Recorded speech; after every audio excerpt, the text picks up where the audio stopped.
რაც შეეხება იმას, რომ ვერ გაიგებს, ხო? რა არის გაუგებარი ბიბლიაში? პირველივე ფურცელზე გაგება რა უნდა გაიგო ღმერთმა სამყარო უნდა მიიღო, მიღება არ უნდათ. გაგება კი არა, მიღება. აპრიორი არ იღებ ამას შენ. არ გინდა, იმიტომ რომ გიშლის ხელს ის წარმოდგენები, რომელიც მანამდე მოაგროვე თავში გაქვს, ხო? თუ ზღაპარივით არის, არ იღებ მაგას. გაუგებარი მანდ არაფერი არ არის. არ იღებ რა, რაღაც ისე არის დაწერილი, რომ რაღაცა გულზიდვა გაქვს თუ რა არის გაუგებარი? აი რა მაგალითად რა გავაგებინოთ ახლა, რომ აუხსნა მე მაგალითად ვიღაცას მიიღებს?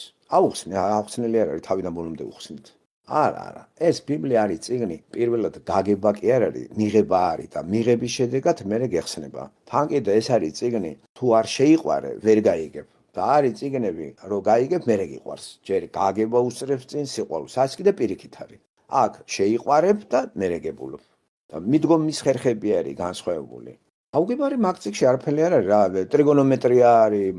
ადამიანებს უმაღლესი მათემატიკა ისმის, კვანტური ფიზიკა და ატომ ფიზიკა და ისეთ რაღაცეებში ერკვევიან გადაირევით.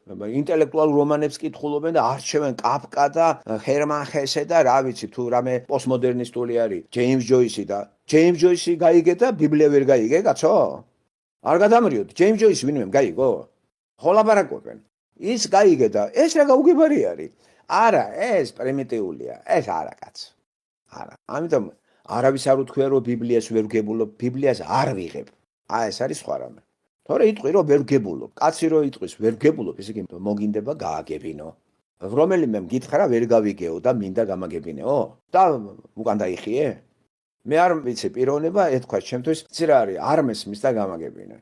აი გამაგებინე რა თუ შეიძლება მონდომებული ვარ. როგორ არ მოიხმარები ადამიანს? როცა სურვილი აქვს ადამიანს გაიგოს ელემენტარული მათემატიკოს საფუძვლები, ვთქვათ, არ დაიხმარები? და რაც არ უნდა აუხსნა ადამიანს მათემატიკა, როცა მას ეგ არ უნდა. დააბრალეს ვერ გავიგე. აი შენ სურვილი არა გაქვს ამის გაგებს. ელემენტარულია. თან კიდე ბიბლია მოდი არ არის უმაღლესი მათემატიკა. ეს არ არის ისეთი რამ, გამიგე რომ აი განსაკუთრებული ნიჩს ითხოვდეს, იცი განსაკუთრებული ნიჩს. არ არის ეს ესეთი წიგნი. მაშინ გამოდის ღმერთს შეშლია. ეს არის წიგნი, როგორც აკადემიკოსი, ისე დაბალი დონის კაცი გაიგებს. ღმერთმა გასაგებ ენაზე დაწერა ყველასთვის. ამიტომ არის ამის ავტორი ღმერთი. არ გაუგებარი მანდა. და ყველაფერი ახსნილია მიღებაა საჭირო. რა გაუგებარია მათ ისტორიული წიგნები, გაუგებარია დაბადების წიგნი, რა არის მათ გაუგებარი? ღმერთმა გააჩინა ადამიანი, გააჩინა ისე როგორც არის და ამას რა გაგება უნდა? აი რო ვცადოთ ამიხსენი როგორ შექმენი ადამი და ევა, გავიგებთ ამას. მიიღე რა, ავტორი და მიიღე. ბევრ ამას ისე ვიღებ ჩვენ გაუგებრად რა. თვითფრენავში რო ჯდები შენ სთხოვ პილოტზე ამიხსენი რა როგორ არის აშენებული თვითფრენავიო. იღებ ხო მაგას, რწმენით იღებ, ჯდები მან და მიდიხარ. ცდილობთ რომ ჯერ გაერკვეთ კონსტრუქციებში, დარწმუნდებით რომ ის მდგრადობაში და მერე ჯდებით ბილეთს იღებთ. არავის არ აინტერესებს თვითფრენავი როგორ არის. არა და ამხელა მახინა რო ჰაერში მიდის, ორსართულიანი ბოინგი, ხო? წარმოიდგინე. ვინმე დაფიქრებულა, ვინმეს მოუთხოვია რომ ერთი გამაგებინე როგორა გაკეთებული ეს ისე რომ დავრწმუნდე ეს რომ მაგარია გაგების შედეგად მე დავჯდები. ხორცმენით შედიხართ, იღებთ. და ამ ბიბლიაში რა არის ახლა გაუგებარი რო იძახის? არა, გვატყუებენ. გაუგებარი კი არ არის, არ იღებ ამას შენ. ხო, როცა პირველი წიგს გაიაზრებ, მე აი მე-12 თავამდე რა არის გაუგებარი? წარღვნა რა არის გაუგებარი? გაირყვნა ქვეყანა და წარღვნა მოვიდა, რა არის გაუგებარი? გაერთი ოჯახი ამ წარღვნას გადაურჩა. მად რა არის გაუგებარი? გავყვეთ ახლა სიუჟეტურად. მე არის წარმოშობა, სახელები.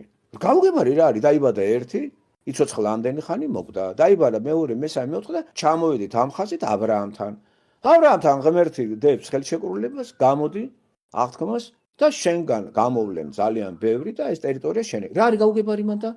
არაფერი. მე აი დაიბადა აბრაამის შვილი.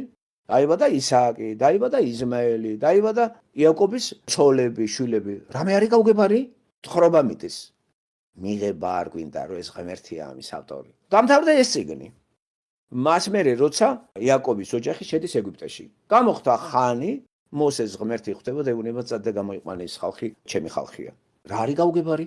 და თელი ეს მეორე წიგნი არის დაპირისპირება ფარაონსა და ღმერთს შორის. გაუშვან ადამიანები თუ არა. ამას მოყვება სასწაულები და ამას რა გაგება უნდა? მიღება უნდა. გამოვიდა ეს ხალხი და გამოეკიდნენ. გამოეკიდნენ ღმერთი დაეხმარა და ყველა ზღვაში ჩაყარა. რა არის გაუგებარი? არ არის გაუგებარი. მოუყვებით ახლა და უდაბნოში ხეტიალობენ და ის სამთვიანი გზა გააგრძელეს 40 წლამდე. რა არის გაუგებარი აქ რატო? ურწმუნოების გამო. და აი ეს სიუჟეტებია. დამთავრდა ეს ეგნე. გადავდივართ მესამე წიგნზე. რა არის გაუგებარი? ღმერთი აწესებს როგორ იყოს ღვთისმსახურება, როგორ იყოს შესაძლებელი და რა არის ამის მიზეზი. რამე გაუგებარია? არა, კონტექსტი გათვალისწინებულია, ფაქტურად ბიბლია დოკუმენტურია.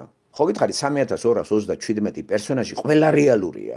და ამას ვერ ვიტყვით 500-მდე პერსონაჟია ომი და მშვიდობაში ტოლსტოის იმაში. სულ ყველა გამოგონილია. პროტოტიპები ყავს და გადამუშავებულია. აქ კიდე არავით არის პროტოტიპი. რეალური ღმერთი და რეალური ადამიანები. თან ეს ადამიანები რიცხვით 3227-ია მოხსენიებული. სულ ყველა რეალურია. პარალელზე პლატონის დიალოგებში ყველა პერსონაჟი რეალურია. დიალოგში პერსონაჟები ვინც არის. ნამდვილად იყვნენ ეგ ადამიანები მაგ სახელებით. აი კებეტი, ტრიტონი, ევფიტრიონი, სულ ყველა იყო. ეს წიგნიც არის 5-ტომეული რეალის. ეს ერთ-ერთი ძლიერი ავტორი არის, რო იცოდეთ. მე მგონი ინგლისურად არის ნათარგმნი, იტალიურ და პოლონურ ენაზეა ნათარგმნი. რუსულადაც არის ნათარგმნი, წარმოიდგინეთ. ალბათ მე მომავალში თარგმნიან, ეს ერთ-ერთი ძლიერი ავტორი არის.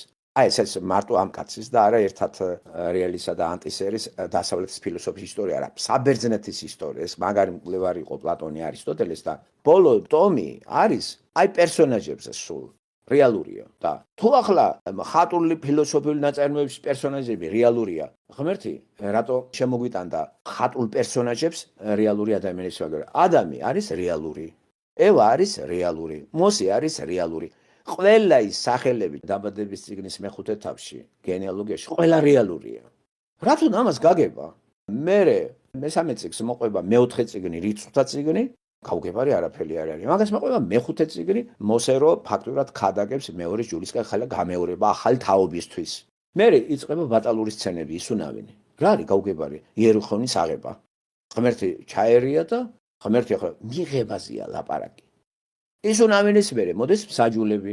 რა არის გაუგებარი? გამაგებინე რა ვერ გაიგე რო გაგებინო.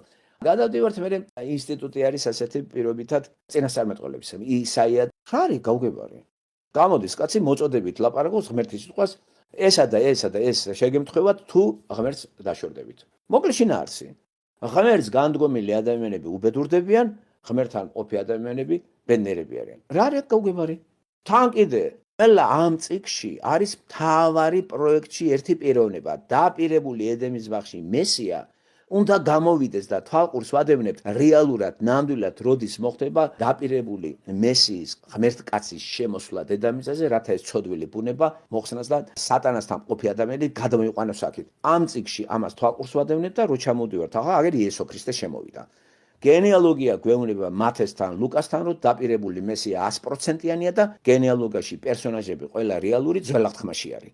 რა არის აქ გაუგებარი? ახლა გადავიდეთ წერილებში. მართალია პავლე ცოტა მძიმე რთული წინადადებები აქვს, აი ძალიან გავრცობილი წინადადებები აქვს. თუ ამ წინადადებებს ვერ გებულობთ, თავარი აზრი რა არის პავლესთან? იესო ქრისტემ გადაგვარჩინა. ეს ხო გაიგე? დანარჩენი როცა ეს აპრიორი ეს მიღებულია, ეს დაგილაგება დანარჩენი დალაგდება. დანარჩენი ყოფით რჩევები არის, როგორ უნდა მოვიქცეთ ამა თუ იმ სიტუაციაში. თან ახალ ადამიანებს, ეკლესიის წევრებს, რომლებიც ერთად შეიკრიბებიან და სრულიად განსხვავებული ადამიანები არიან ეკლესიის დაბადებული ადამიანები. გაუგებარი რა არის დაბადება? სული წმინდი დაბადება რა არის გაუგებარი? ან როგორ უნდა გაიგო, როგორ დაიბადე? ნაყოფებით უნდა გაიგო, შენ ვინ ახარ და არ ხარ. ახლა რა არის გაუგებარი, რომ იესო ქრისტე განკაცდა ღმერთი? მიღება საჭირო. წმენა ამის საჭირო რომ ღმერთი განკაცდა. 100% ღმერთი 100% ადამიანი და გარდაცვალების დროს აღმდგარი იესო ქრისტე გვეუბნება რომ თქვენც ჩემთან ერთად იქნებით აღმდგარი. გაუგებარია? აბა მითხარით რა არის გაუგებარი? კონკრეტული რაღაცა მოხლები? რაღა იმას უყურკიტებ შედავლოცილო. ეგეც გაიგება. დამხმარე ლიტერატურა, რუკები, ისტორიული, სეკულარული ისტორიული წიგნები არის.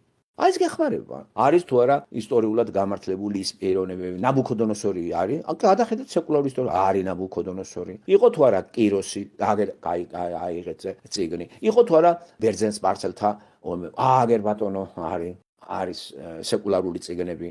დაიხმარი ესა. თუ მართლა გინდა კარგად გაიაზრო ეს. არა. მიღება არ უნდა არა ის მიღება, ხვდებით? და ყველა იმაში ვერ გავიგე. გინდა რომ? მოდი. გადაგებინებ, დაგეხმარებით. დაგეხმარება ერთი, მეორე, მესამე, მეოთხე, რამდენიც გინდა. აბა რას აკეთებს? ღმერთის მიერ განწესებული მოქადაგეები. ინგლისურ სივრცეში, გერმანულ სივრცეში, ფრანგულ სივრცეში, რუსულ სივრცეში. შენ გინდა გაგება? ხა? აგერ ის ხალხი უსმენ. არ გინდა გულზიდვა გაქვს. არ გინდა სიზარმაცემ დაგრია ხელი და გაადვილებულად გინდა 64-ის შეხვიდე მოდელს რო ღვინტელივით ჩამოეკიდები. ის გეტყვის ახატი, აქ მოდი ზვერები, ეხლა ესე გააკეთე, ეხლა წაიკუზე, ეხლა დაიჩოქე, გადაბრუნდი, გადმობრუნდი, ხატი დაუდგომელი, ხატი დაუჯდომელი, ხატი გადაფსმისა. აი ეს გინდა შენ, ადამიანს ესე იგი, ხო? და ეს უფრო გაუგებარია, რასაც თქვენ აკეთებთ, მაგრამ ვიდრე ბიბლია. ბიბლიასი უფრო მესმის ვიდრე მართლმადიდებლობის. მე ვერ გავიგე ეს რიტუალი რა. ესე იგი ეგეც გაგებას არ ექონდა, უნდა მიიღო. და თუ მიღებაზეა ლაპარაკი, სატანის წინადადები რატო მივიღო? რა, მართლმადიდებლობა ვინმე მიცის რა არის? მართლმადიდებლობა რიგითმა ტიპმა იცის რა არის მართლმადიდებლობა? მთელი მამები წაკითხული აქვს, რჯულის კანონი იცის მართლმადიდებლობისა. მანდაც გაუგებრობასთან გვაქვს საქმე, მანდ უბრალოდ მიღება არის. იმიტომ რომ მართლმადიდებლობის საფუძველში ქართველობა, ისტორია, ჩვენი წმინდანებია. აი ამას იღებ. ესე იგი, მართლმადიდებლობა რწმენით იღებს გაუგებრობას და ამ გაგებულობას ბიბლიაში რწმენით რატო არ იღებ? იმიტომ რომ ეს რწმენა შენ არ აქვს, შენ სატანის რწმენა გაქვს და სატანის რწმენით ბიბლია რჩება გაუგებარი. ამიგეთ, გამოხსნილი არ ახარ და იმიტომ